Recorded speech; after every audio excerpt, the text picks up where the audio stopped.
I never thought the candles I ordered for a surprise anniversary party would end up lighting the fuse on my entire marriage, until my husband walked in holding hands with my best friend. But I'm getting ahead of myself. I'm Naomi Carter, 36, creative director at a Chicago ad agency, lover of themed playlists and color-coded spreadsheets. My husband, Tyler, is a civil engineer who can recite Cubs stats faster than his social security number. We met in college over cheap pizza and fell for each other's sarcasm. After 8 years of marriage, the spark felt dimmer, like a bulb I kept meaning to replace. So 3 months ago, I hatched Operation Rekindle. Our 9th anniversary was July 12. I blocked time on Tyler's Google Calendar, labeled simply Client Dinner, then spent late nights designing invitations in Canva that read. 9 years in, still MY favorite adventure. Surprise TY and NAOMI. The plan: rent the rooftop of the lakefront loft, string Edison lights, and fill the space with our closest friends and family.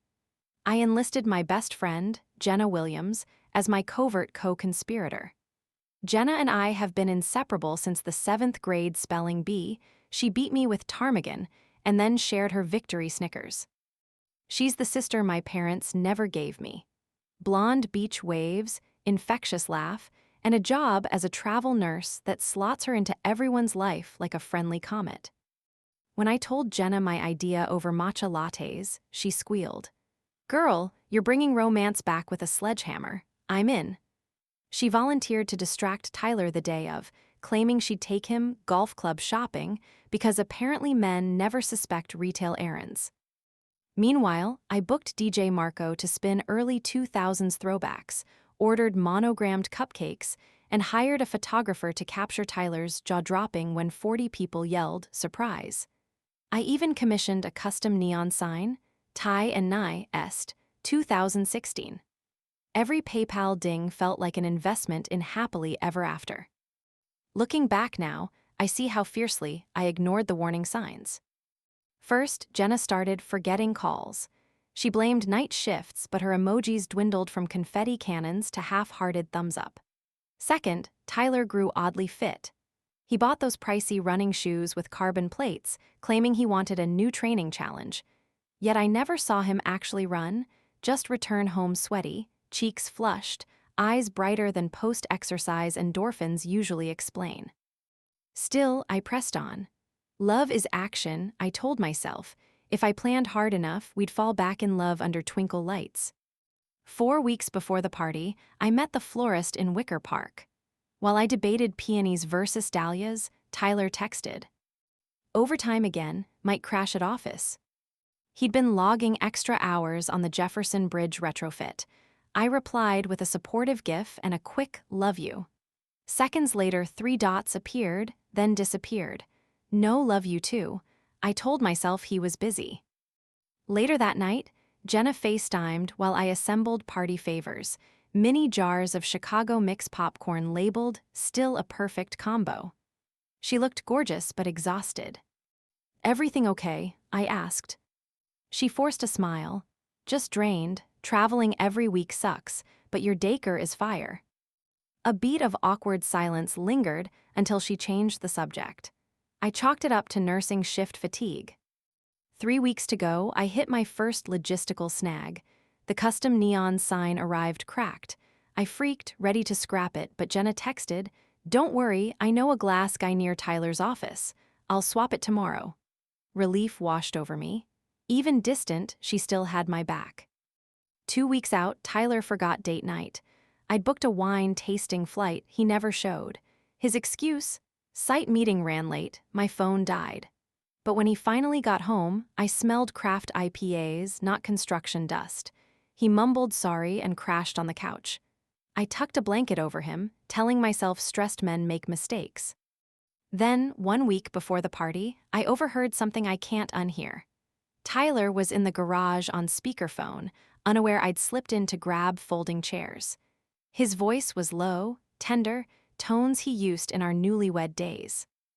"Yeah, I wish you were here too. I miss you already." Silence, then a gentle laugh I recognized. "Jenna."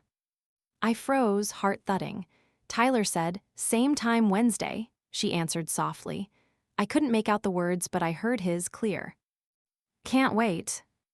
I backed out, chairs forgotten, mind spinning. A tide of nausea rose. Maybe they were discussing party logistics, but Jenna was supposed to meet me Wednesday to finalize the playlist. Why would she secretly meet Tyler? That night I stared at the ceiling until dawn, replaying every missed call, every fitness routine, every overtime text. Denial tried to fight back, but dread won. 5 days before the event, I followed Tyler's location using the Find My Friends he'd forgotten he'd shared. Wednesday, 5 p.m. Dot stopped at the Shoreline Inn and Suites, a boutique hotel by the river. Jenna's Instagram posted a room service boomerang minutes later, 2 wine glasses clinking against a balcony sunset. She tagged the city, no location. But Chicago only has so many skyline angles. This one matched the shoreline balconies perfectly. My chest caved in. Evidence mounted faster than my party to-do list, yet hope still flailed. Maybe she met someone else, maybe Tyler was alone. 2 coincidences don't equal betrayal until the florist emailed a final invoice with a note. Your friend Jenna confirmed the Rose upgrade, charged to Tyler's AMX. Rose upgrade, Tyler's card. The truth punched me in the gut. Jenna and Tyler were not just co-conspirators in a surprise, they were co-conspirators in deceit. I sat at my laptop, staring at the seating chart I'd agonized over. Suddenly, every name felt meaningless. Who among them knew? Who would stand under fairy lights, sipping Prosecco, oblivious to the bloodletting beneath my smile? Tears blurred the screen. The cursor blinked beside Naomi plus Tyler grand entrance. Grand entrance indeed. Into what humiliation? I slammed the laptop shut, gasping. Looking back now, I see that gasp wasn't heartbreak. It was the first breath of a new resolve. The party was still happening. Oh, it would happen. But the script was about to flip. Because some surprises don't reignite love, they expose lies. And I was done being the only one in the dark. I woke the next morning with a headache that felt like someone had poured concrete behind my eyes. The surprise party was 3 days away, and every centerpiece, playlist cue, and cupcake topper mocked me like a tiny, glitter-covered lie. I could cancel, send a mass, COVID exposure text, and crawl into bed for a month. But the thought of Jenna and Tyler drifting off into whatever secret world they'd built, consequence-free, made my stomach twist with a fury I'd never felt before. So I decided. The party would go on, but I would control the narrative. First move, information. I messaged Daria, my tech-savvy intern who worships at the altar of cyber sleuth TikTok. I told her I suspected Tyler was planning a hidden surprise for me at the loft and needed help verifying details. Sort of true. Within an hour, she'd airdropped me a folder. Jenna and Tyler's Venmo history, heart emojis, pizza slices, way too many wine glass icons, a shared Google Photos album titled Sneaky Snacks, and a spa reservation for 2 under Jenna's name at the Shoreline in same day Tyler claimed site inspections ran late. Proof in pixels. Second move, alliances. I called Tyler's younger brother, Nate. He answered on the 3rd ring, half asleep. Naomi, everything okay? Need a favor? My voice shook, but determination carried me. Can you pick Tyler up for the party Saturday? Tell him your Jeep's AC is out, so you need the SUV. Make sure Jenna rides with him. Nate yawned. Sure, weird request, but okay. He didn't ask why. He probably guessed the marriage was wobbling. Holidays had been tense lately. Third move, logistics. At the loft, I met DJ Marco, swapped out the early 2000s love songs for a curated tracklist. Before he cheats, irreplaceable, shout out to my ex. Marco raised an eyebrow. Trust me, I said, sliding him $100 bill. No ballads till I cue you. Back home, I laid out evidence across the dining table like a crime board, screenshots, receipts, the floral invoice. In the center, I placed the seating chart. I stared at Jenna's name, my maid of honor, the one who held my hair when I got food poisoning on our Cabo Girls trip. Betrayal from a spouse is one category of pain, but a best friend? That digs into your childhood, your Sunday morning heart. I drafted a speech, short, lethal, practiced it in the mirror until my voice stopped trembling.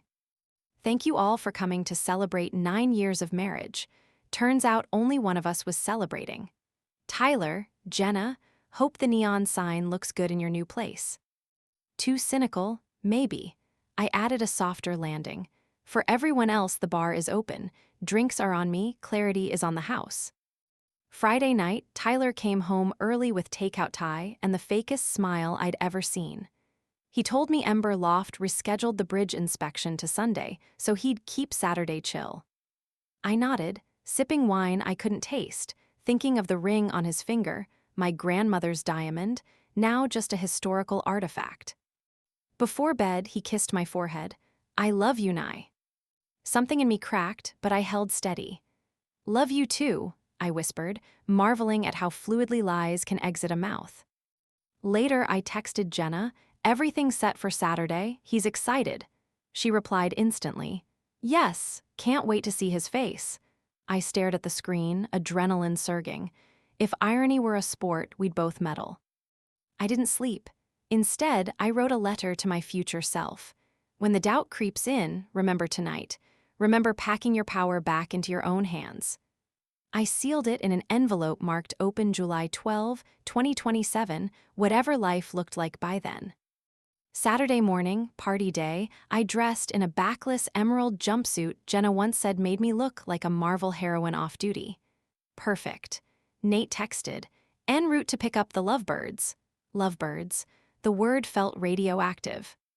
At 7:45 p.m., guests hushed behind the rooftop door. I heard the elevator ding, footsteps, Jenna's laugh too bright. The door swung open. Surprise, 40 people froze mid-cheer as they saw Tyler and Jenna step in together, fingers interlaced. Tyler's face drained of color, Jenna's smile wilted. I stepped forward, mic in hand, heart pounding but voice clear. Actually, yeah, surprise. Gasps rippled. Tyler dropped Jenna's hand like a hot coal. I clicked the slideshow remote. Photos beamed onto the brick wall, Venmo hearts, hotel balcony boomerang, rose invoice. Each slide landed like a punch. Jenna whispered, Naomi, wait. I held up a finger. Oh, there's more. DJ Marco cued Beyoncé, you must not know about me. Friends shifted uncomfortably, some pulled out phones.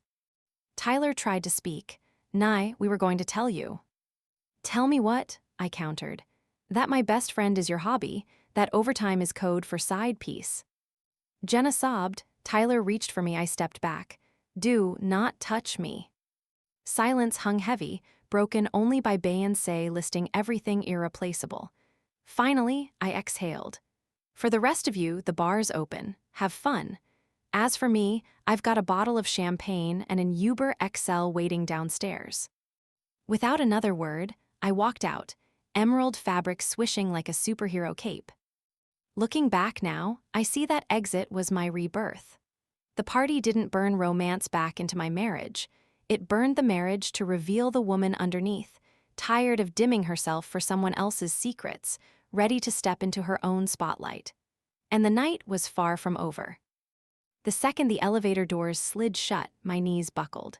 I steadied myself on the mirrored wall, catching my own reflection, mascara unsmudged, jaw set, eyes blazing like I'd borrowed someone else's courage. The elevator hummed downward while muffled chaos erupted above, gasps, whispers, DJ Marco abruptly switching to awkward silence. Somewhere up there, cupcakes and centerpieces were processing the same betrayal I was. Ground floor. I stepped into the July humidity, gulping air that tasted like storm clouds and freedom. The Uber XL idled by the curb, driver scrolling his phone. I slid into the back seat, tossed the neon Ty and Nye sign, now decapitated of sentimental value, onto the floor and said, O'Hare, please. The driver's eyebrows lifted in the mirror. Red-eye getaway. Something like that, I whispered. At the terminal, I bought a one-way to Los Angeles leaving in 40 minutes. Impulsive? Absolutely. But my college roommate, Arya, produced reality dating shows in Burbank and had been pleading for a visit. I texted her, SOS, need a couch and a stiff drink. 3 dots appeared then. Girl, get here, I have both. On the plane, I replayed the rooftop scene in looping high def. Tyler's jaw dropping, Jenna's tear-smeared lipstick, ironically red, my clutching of the mic like a sword. Adrenaline ebbed, leaving a hollow ache. Air conditioning hissed as I typed a group message to every guest, except the guilty two. Friends, sorry the party imploded, I'm okay. We'll be off-grid for a bit. Thanks for the love. Replies flooded in mid-flight. Heart emojis, Team Naomi forever, one from Nate. I'm so sorry, sis-in-law, call anytime. I muted the thread, closed my eyes, and let exhaustion cradle me somewhere over Nebraska. Lax 2, Pacific. Arya scooped me into a hug so tight it cracked my ribs. Her loft smelled of eucalyptus and late-night editing sessions. Tyler's trending on my Insta, she said, passing me a margarita in a pineapple cup. Multiple guests posted the cheater reveal. You went viral, babe. Heat rushed to my cheeks. Great, I always wanted my own meme. She snorted. Well, at least you look fierce. That jumpsuit is serving vengeance couture. We sat on her rooftop patio, LA skyline blinking in different stars. I recounted the red wedding-level betrayal, every detail spilling out like pennies from a ripped purse. When I finished, Arya whistled. You realize networks would kill for that footage, right? She caught my look and added, too soon. I laughed despite myself, way too. Next day she dragged me to set. Seeing gaffers and cameras reset my professional brain. I suggested a more efficient lower third graphic. By lunch, the showrunner offered me a temp consultancy. Nothing heals like gripping a clipboard, I discovered. Meanwhile, Tyler's damage control texts escalated from apology paragraphs to voice memos of sobbing pleas. I didn't respond, but I archived every message, evidence for the divorce attorney I'd already emailed. A tough litigator named Simone Knox, known as the Velvet Guillotine. On day 3 in LA, Jenna called from a blocked number. Against better judgment, I answered. Her voice was hoarse. Naomi, please, I have no excuse. I just need you to know it started after that wine tasting he missed. We were both drunk, complaining you deserve better. Ironic, I know, and it spiraled. I never meant. Oh my God, seriously? I spat, surprising myself with the venom. Spare me the origin story. I lived the finale. She sobbed, You're my sister. Losing you hurts more than losing him. Then you should have protected me like a sister, I said, throat tight. Goodbye, Jenna. I hung up, blocked her, and immediately cried harder than I had on Rooftop or Red Eye combined. Mourning not the marriage, but the friendship that predated it. That night, scrolling Twitter, I found a clip. Someone captured my mic drop, overlaid with Beyoncé. Listen. Comments ranged from queen energy to men ain't worth the cupcake batter. Strangers' validation felt weirdly soothing. I DM'd the creator, thanked her, and she replied, Your courage gave me courage to leave my own cheater. A tiny flicker of purpose lit inside me. By the week's end, I'd secured a short-term sublet, started consulting on Arya's new docu-series, and signed Simone's retainer. I also drafted a farewell, Chicago email to my boss, sabbatical extended indefinitely. But healing isn't a linear montage. One evening, Arya found me on the bathroom floor clutching the shredded seating chart, whispering, Table 3 was our college crew. She sank beside me, letting my grief ebb like low tide. You know, she said gently, people pay thousands for transformative retreats. You just hosted your own for free. I laughed. Can I write it off as a business expense? We framed the idea, a podcast, surprise party, surprise truth, where betrayed women share their own mic drop moments. Arya pitched it to her network, they loved it. Suddenly, my humiliation wasn't just clickbait, it was content. Meanwhile, Tyler emailed a formal request for reconciliation counseling. I forwarded it to Simone with one note, Not a chance, she replied. We go for full fault-based divorce. He pays alimony and party costs. Velvet guillotine indeed. Weeks blurred into pitch decks, therapy sessions over Zoom, my therapist, name the emotion. Me, combustible, and sunset hikes in Griffith Park. Slowly, I noticed sunrise no longer triggered dread. Songs in minor key no longer felt autobiographical. One Sunday, Arya and I walked Venice Beach. A street artist offered to sketch caricatures. Mine emerged with fireworks behind me and a broken chain in my hand. He scrawled, "Freedom looks good on you." I tipped him 20 and hung the drawing above my bed. I'd fled across time zones to outrun betrayal, but found myself instead creative, resilient, accidentally influential. The emotional spiral still had dips, legal battles, property negotiations, but for the first time, the center held me. And as Simone's court date approached, one last twist waited in my inbox. An email from Tyler's HR labeled request for character reference, misconduct inquiry. Karma had RSVP'd to my party after all. But that reckoning. Karma's email arrived at 6:07, Los Angeles time, prime hour for sunrise joggers and corporate implosions. Subject line, character reference request Ray, Tyler Carter, misconduct investigation. My pulse drummed as I tapped it open. The logistics firm's HR manager wrote. During a routine audit, concerns were raised regarding expense irregularities and potential conflicts of interest. As Mr. Carter's spouse, your insight could assist our investigation. Your response is voluntary but appreciated. Spouse, technically true for now, though the word felt outdated as dial-up internet. It wasn't just emotional closure on the line, HR probes could influence divorce settlements. I forwarded the email to Simone with the note, "How do we play this?" She replied within minutes. 1. Provide only factual statements. 2. Include evidence of forged overtime, vendor kickbacks, and personal expenditures. 3. Keep tone professional. No emotion the company can dismiss as scorned spouse. Consider it leverage for alimony negotiations. Velvet guillotine sliding into place. I spent the morning compiling an immaculate timeline, dates, receipts, screenshots. Each detail felt like stitching a bulletproof vest from shrapnel he'd hurled at me. When I hit send, a calm settled over me, equal parts vindication and grief. Because somewhere beneath the anger, I still saw the boy I met in a dorm hallway, mispronouncing camembert and making me laugh until Dr. Pepper shot out of my nose. But grieving yesterday couldn't compromise tomorrow. That afternoon, I recorded the pilot of Surprise Party, Surprise Truth. Arya produced. I hosted alongside Daria, who'd flown out as my digital SVU analyst. Our first guest, Tasha, a pastry chef from Houston, caught her fiancé cheating when "Will You Marry Me?" Cupcakes accidentally went to the wrong door. Her story was heartbreaking and hilarious in equal measure. When we wrapped, Arya whispered, "Network wants 6 episodes on spec."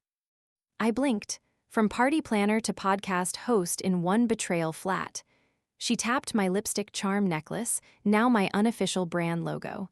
Pain, but make it profitable. Later, lounging on Arya's balcony with tacos, I got a text from an unknown Chicago number. "Heard you're trashing Tyler publicly. Cease before we sue." No signature. I screenshot it, laughed, and added it to the evidence folder. Daria reverse looked up the number, Jenna's cousin, a paralegal. Amateur hour. 2 days later, Simone called. HR found Matt, excuse me, Tyler billed $14,000 in client hospitality that aligns with your party receipts and shoreline charges. They're offering to testify if we drop defamation risk. Done, I said, heart climbing my ribs. And alimony. We push for rehabilitative plus half his pension. Misconduct meet marriage penalty. I ended the call and cried, quiet, resolute tears. Not for the money, but for the validation that the gaslighting was over. I typed a thank you email to HR. Professional, factual, no gloating. Closed with, transparency serves everyone involved. Week 5 in LA, Jenna sent a handwritten letter, courier delivered. Naomi.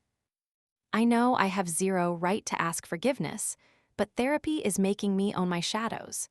Enclosed is reimbursement for my half of the rooftop rental. I'm donating the rest of my savings to a domestic abuse shelter in your name. Please know I'm trying to become someone worthy of our 7th-grade friendship memory, if only in my own mirror. Inside was a cashier's check for $2,000. I stared at it, fists tight. A year ago, I'd have cried into her shoulder about bad Tinder dates. Now we were pen pals through lawyers and guilt. I deposited the check, money owed is still money, but wrote nothing back. Court day arrived smoggy and hot. Simone and I strode into Cook County Courthouse. I'd flown home for the hearing, armed with binders. Tyler sat at the respondent's table, suit rumpled, eyes shadowed with sleepless nights.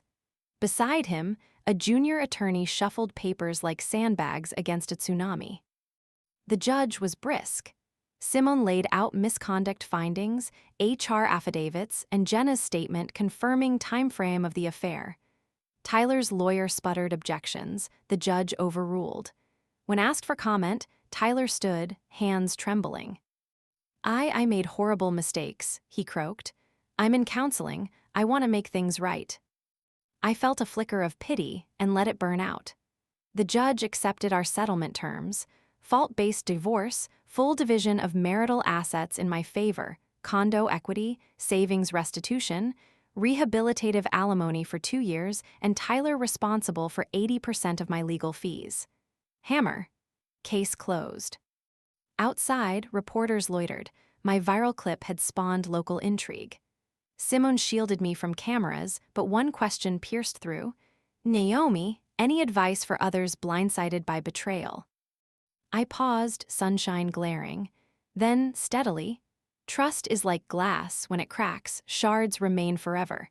But new light passes through if you're willing to rebuild without the ones who broke it. Soundbite delivered, I walked to a waiting rideshare. Destination O'Hare, then back to LA. On the flight, I opened my 5-year letter to self, even though it was premature.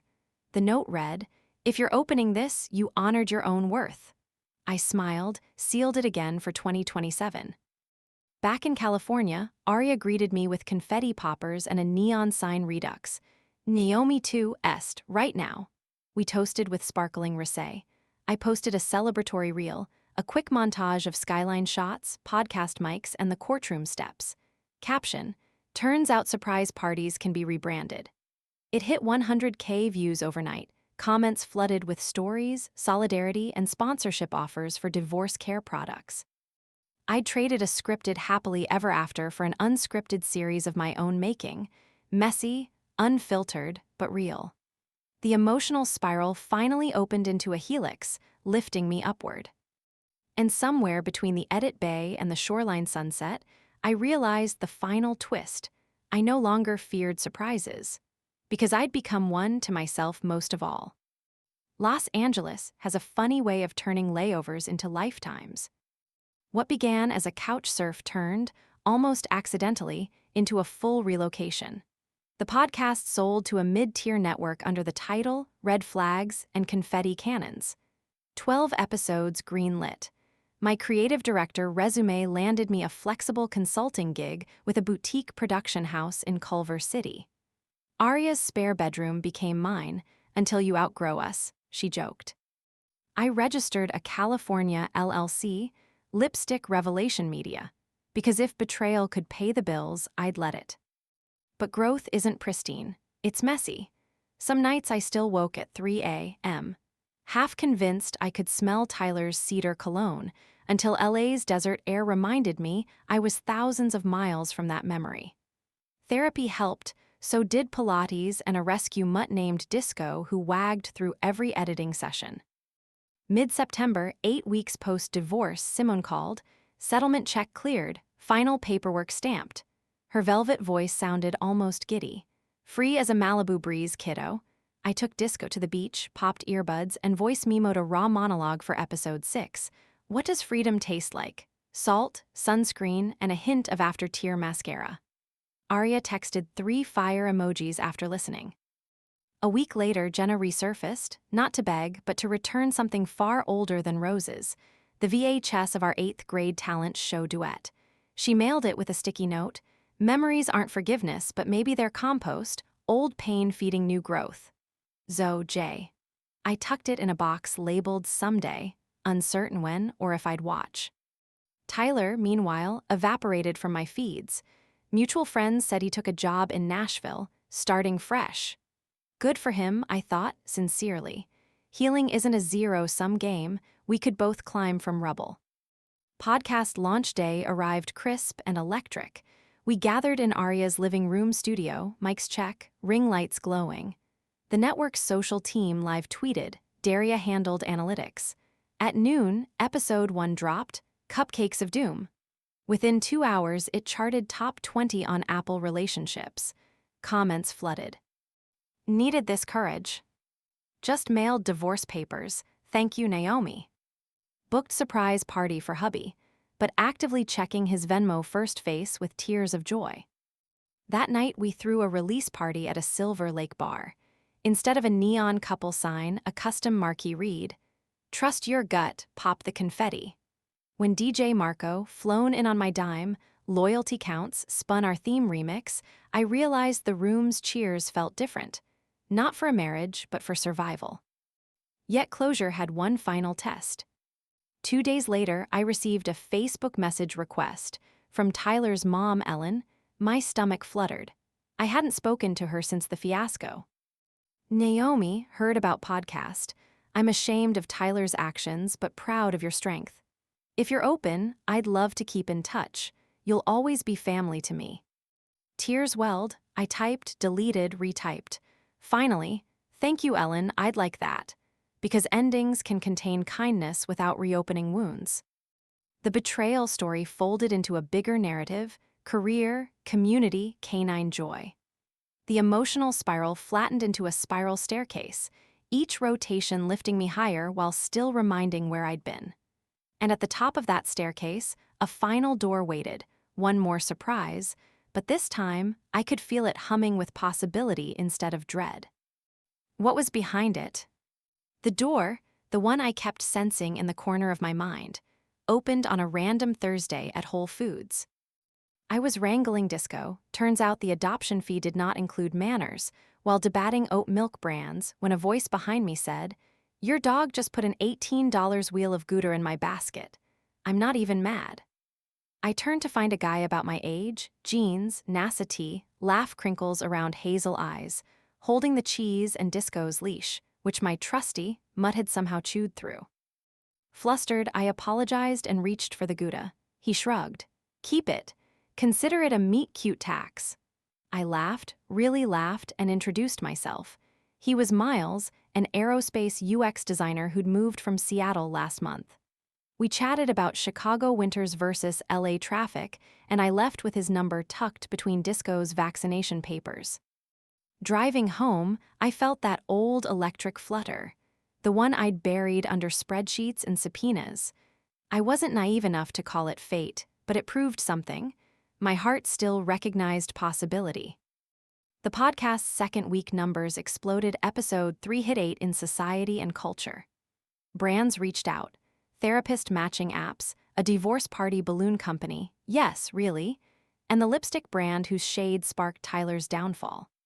I turned down the balloons, accepted the therapy sponsorship, and negotiated a limited edition, Lipstick Revelation Red collab, profits partly funding a scholarship for women leaving toxic marriages. Drop date, July 12 next year, my anniversary reclaimed. Meanwhile, Simone sent one last email. Tyler waived the right to appeal the settlement. Case file closed. I donated half the alimony back into the scholarship fund and paid for DJ Marco's daughter's college application fees. Good deeds, yes, but also rituals, sealing old chapters with new purpose. 3 weeks after the Gouda incident, Miles and I grabbed coffee at a dog-friendly cafe. He listened as I told the condensed version of the surprise party saga, eyebrows climbing to his hairline. When I finished, he said, "That's brutal and insanely brave." No pity, no judgment, just admiration filtered through curiosity. We agreed to keep things slow.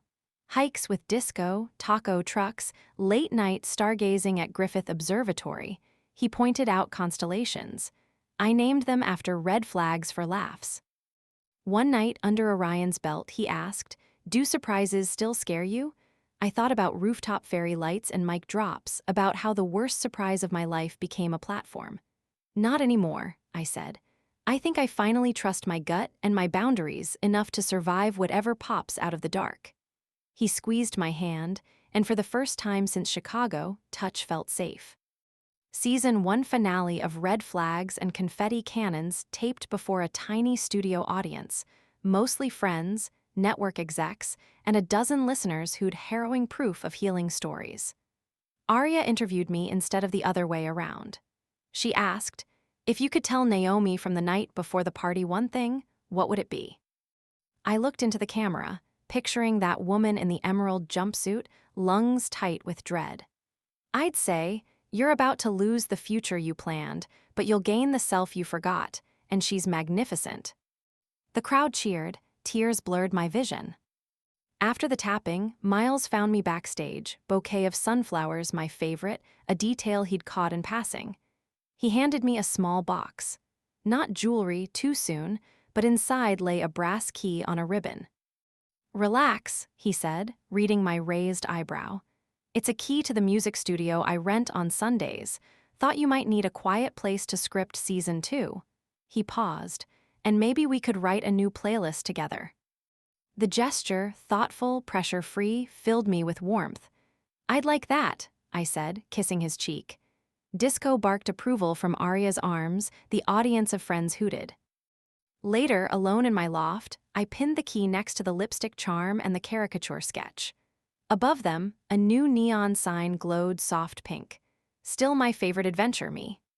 I flipped off the overheads, letting the sign bathe the room in gentle light. No confetti cannons, no guests, just me, a dog snoring on the couch, and a city that once felt like escape now feeling like home. Looking back now, I see the final twist wasn't catching Tyler and Jenna or even monetizing my heartbreak. It was realizing that the person I set out to surprise, Tyler, was never the one who needed waking up. It was me. The party detonated my denial, flung me into chaos, and forced me to rebuild on bedrock truths. Love needs trust, first in myself, then in anyone lucky enough to earn it. Some lessons cost everything you thought was secure, but they buy unbreakable self-respect. And surprises, they're not the enemy. They're just life's reminders to keep the playlist fresh. So here's to red lipstick, confetti cannons, and keys to studios I haven't written music in yet. Because the spiral didn't end. It stretched into a helix. Each loop a new story, each beat a reminder that I'm the DJ now, and the next track is always mine to choose.